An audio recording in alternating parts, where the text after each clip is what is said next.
Of all of the Divine Paralogs that I've had the pleasure of playing thus far, it's kind of come as a shock to me that I've seen a number of people expressing that they had a lot of difficulty dealing with Camilla's Paralog, as it's one of the ones that I found to be the easiest, and that's not really a flex, it's just how things played out, but seeing as how there have been people struggling with it, I figured I should go through and we'll have a little bit of a chat about how I cleared this Paralog, so let's talk about it.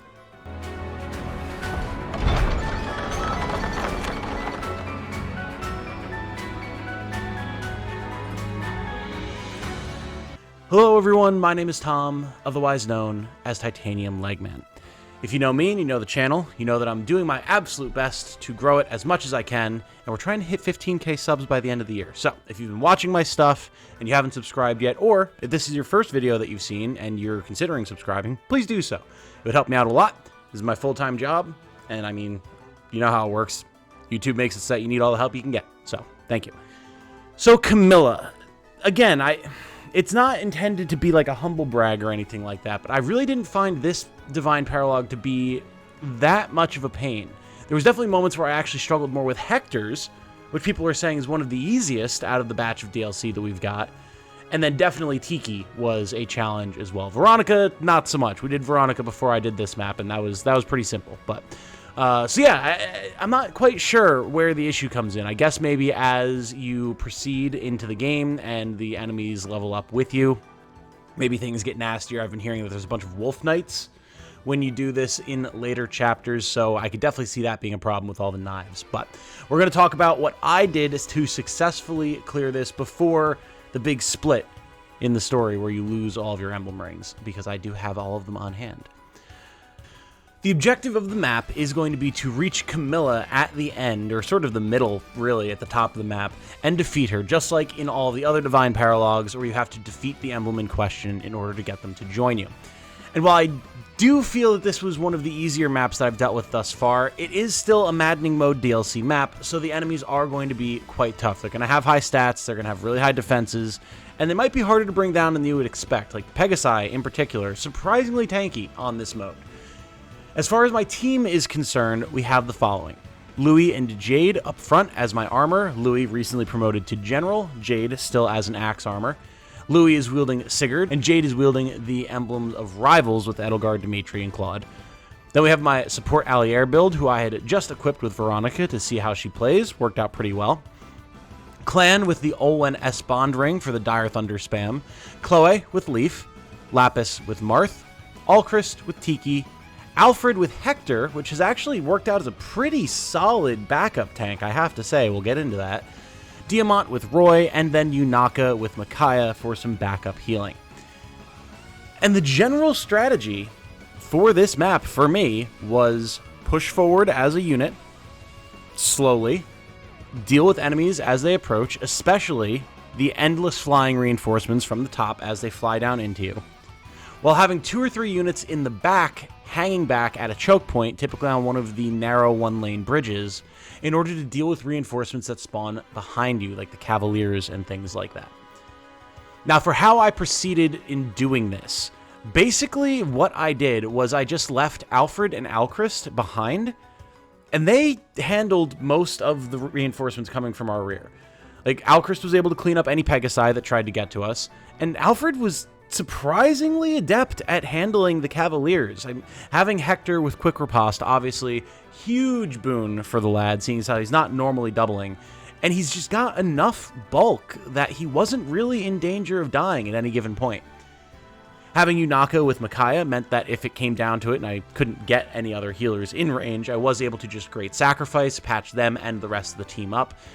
And having the whole rest of my team together meant that dealing with anything running at us from the front was not really a huge deal.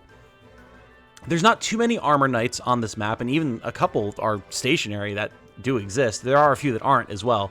But that meant that Dire Thunder clan was very adept at cleaning those up, especially with the attack boost from Allier.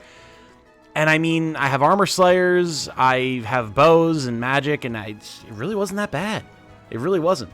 The main things that caught me off guard a couple of times were Pegasi wielding magic weapons who would swoop in and blow up Louis or Jade that I wasn't prepared for. But basically, that's the idea.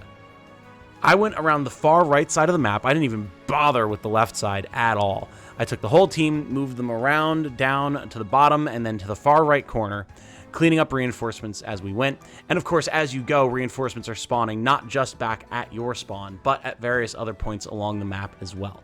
So I tried to make sure that I was keeping Alfred and Alchrist moving fairly in pace with the rest of the party, even if they were lacking behind by maybe a turn or two, just to make sure that they wouldn't get cut off. And there was a couple times where that almost happened. There's one moment where a number of mages and some Pegasi, I believe it was, spawned in the bottom right-hand corner, and that got a little spooky, but we were able to handle them without too much issue.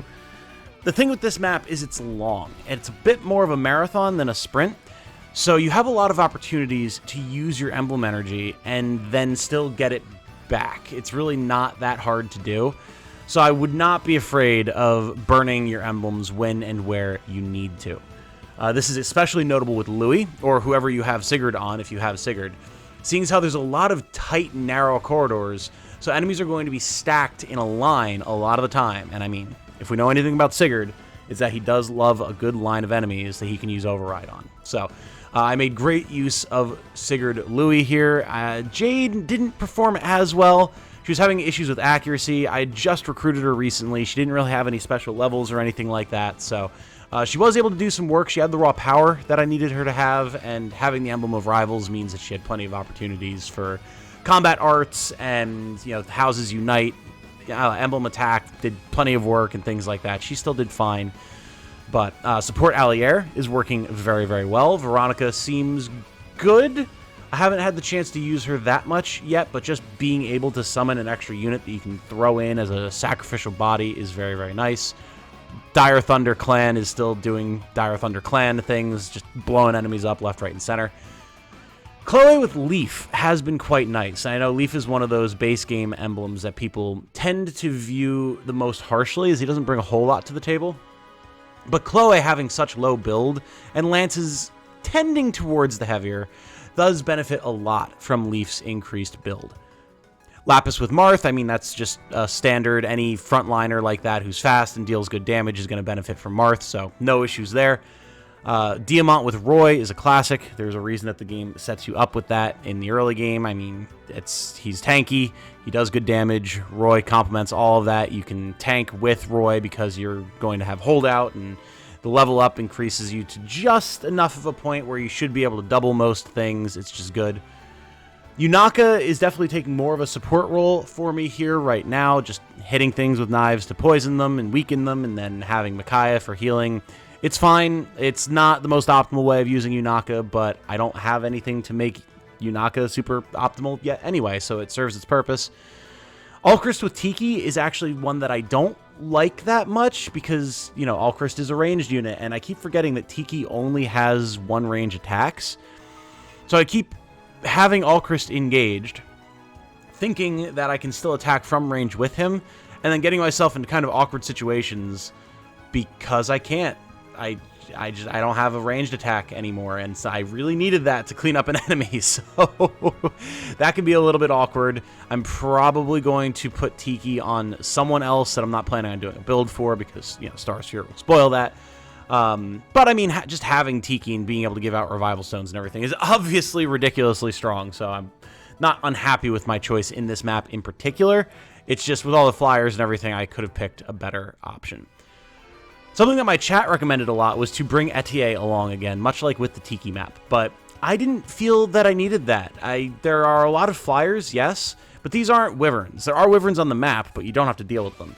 They're just Pegasi. Like, you can deal with Pegasi with a number of different things. You don't need bows for them. So having Alchrist to help clean some up definitely was helpful, but I personally don't think you need 2 bows here. Again, maybe that changes as you get into later versions of the chapter if you try to do it later in the game, but for me, being at like chapter 10, chapter 11, not really a big deal. Was not necessary at all. As far as getting to and dealing with Camilla, wasn't too bad. I kind of expected it to be worse than it really was, honestly, but the hardest part was just getting to her. And again, we just snaked our way down and around to the right-hand corner and then up and about, and again, between Diamant, Jade, and Louis, like, I was able to lure things in without taking too much damage, and it was a fairly reasonable time. Basically, all I did to deal with Camilla was I got the whole group together in the top right, and then I just brought them all down and around off of that kind of narrow choke point so that they didn't get too backed up while I was trying to get to the boss. Got them down and around into the large corridor that's down and to the right from where Camilla will attack you from, and then I just went up and I lured her in. The fatal flaw with Camilla's design in this map is that she has Soar, so she actually has 3 more move than anything else on the map, on top of being a flying Wyvern Knight to begin with, or Wyvern Rider anyway. So it's really easy to lure her without really aggroing too much other stuff, and like, yeah, when you aggro the boss, everything else is going to charge, but she's going to run ahead of everything. So I just plopped someone, I think it was Diamant, maybe it was Louis, I don't really remember. I just plopped them in her move range. You can see here, I've got the footage up. And just lured her in. She hit them with her Emblem attack, which was not really that big of a deal. I turtled up, healed up. She couldn't really kill anybody, and then we just swamped her before the reinforcements could get to us. And like, yeah, her retainers got near us, and I tried to take them out because they were close enough, but they weren't able to threaten us at all, and it was easy enough to pick Camilla off. She wasn't that tough. She didn't have that many revival stones, and I mean, we dropped her here in short order. Just having some Emblem attacks, having some good magic, we were able to deal good damage with Clan, if I'm remembering correctly. The rest of our units dealt good damage to her. We, I believe, poisoned her with Yunaka. It really wasn't bad. So, again, I might have to revisit this map later. Try it again, since you can replay the maps whenever you want. Try it again later in the game when I've got more stuff available to me, but also where the enemies are much tougher. And see if the tune changes. See if it just dramatically scales with your progress through the game. Because this wasn't bad. But that said, this is just a quick and dirty overview of how I dealt with things. Not nearly as in-depth as the Tiki map. But again, I don't really feel like it needed to be. So I hope if you're struggling with Camilla that this was beneficial or helpful for you. If you have any questions or anything, feel free to, of course, drop them in the comments. You can also join my Discord, where people have been chatting non-stop about Fire Emblem. And we've had a few people there who've been really struggling, I think up until very recently, with Camilla. So you would find good compatriots there to discuss strategies with. That said, again, I hope this was helpful for you. My name has been Tom, otherwise known as Titanium Legman. I'm more than likely going to do similar videos for the other Maddening DLC chapters. We'll see. I'm going to be playing Soren and potentially Crom and Robin tonight. Those ones I've heard are really nasty, so we'll see how I deal with it, and then I'll probably do videos about that. But with all of that said, thank you all so much for watching. I hope you all have a good night. Stay safe and healthy out there. And remember, be good to each other. Bye now.